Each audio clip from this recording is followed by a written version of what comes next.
Muslims taking over city streets and forcing absolute hell on white people they're singling out. The left continues to push that Islam is a religion of peace, and anyone to say anything different is racist and Islamophobic. Countries around the world have been struggling to keep up with the massive influx of Muslim refugees flooding over their borders on a daily basis. Even in America, there are cities and towns that have been overrun by these refugees and migrants. These Muslims refugees do not desire to assimilate to the culture but are only concerned with Islamic domination by violent means. That was recently shown when a group of Muslims took over city streets and began to ask white people one telling question before violently attacking them. Over the last several years, liberals have been adamant about bringing thousands of Muslim refugees into countries around the world. These refugees often hail from war-torn areas in order to make this appear as a humanitarian effort. However, most of these refugees that are entering the United States or European nations are hardly women and children. These refugees are mostly young men who are here to conquer the Western world for their global caliphate. Of course, the left will say that is not true and that the Muslim community is loving and accepting of all people. Well, is hardly the case after what transpired in Liverpool, England recently that should send chills up your spine. A gang of Muslim men began to attack white non-Muslims after asking them if they were Christian or Muslim. When the gang of Muslim asked one man named Gary Bahana the question, he revealed that he was a Christian. After Bahana said that he was a Christian, the Muslim gang began to violently attack him and use racist language. However, instead of the police arresting these men and charging them with a hate crime, it was dismissed. Here is more from Creeping Sharia. A gang of Muslim men rampaged through Liverpool city centre attacking strangers because they were white non-Muslims. The drunken men targeted three unknown men before Mohammed, 24, and Mohammed, 20, set upon Gary Bahana when he revealed he was Christian.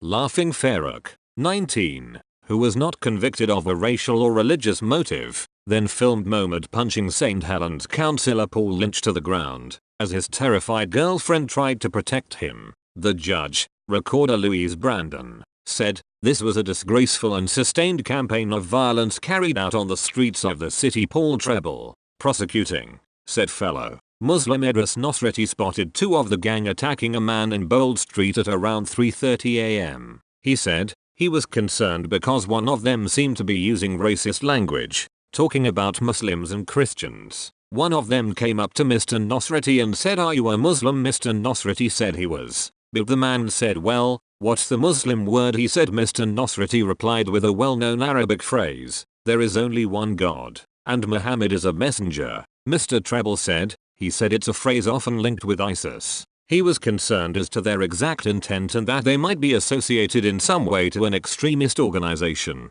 Mr. Nosrati was told you can go, but when he tried to stop them punching another man, one replied, "It's none of your business." He followed the gang to Renshaw Street, where Mr. Bahana was asked, "What are you?" The victim was confused, but when one of them said, "I'm a Muslim," "What are you?" he answered, "I'm a Christian." The attacker shouted, "Why aren't you a Muslim?" before punching him twice, breaking his glasses and causing a 2-centimeter cut above his left eye. The gang then encountered Mr. Lynch, Labour councillor for Mossbank, and his girlfriend Jill Newton. Footage taken by Farouk captured Mohammed punch Mr. Lynch with a sickening blow that could be seen and heard. Mr. Nosrati called the police, but Farouk fled, so the witness chased and caught him. The teenager punched Mr. Nosrati and struck him in the eye with his phone, but the hero held on. Mr. Bahana and Mr. Lynch, who suffered bruising and bleeding to his eyes, were taken to the hospital. Mohammed made no comment to police, but later claimed he could not remember anything because he was so drunk.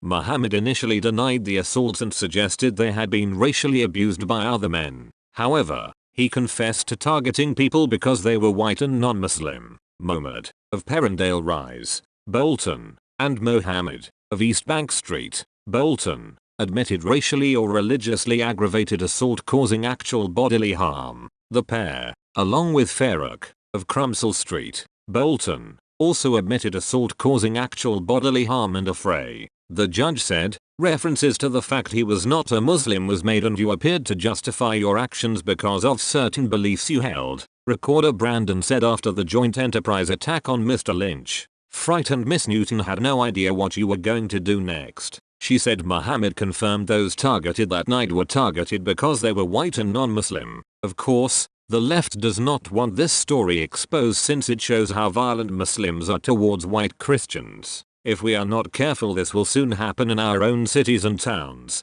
and we must fight against it. Liberal politicians will not stand and protect our country from those who wish to cause it harm. It may be too late for certain parts of Europe, but it isn't for America. But we must expose the truth and stand against this violent religion.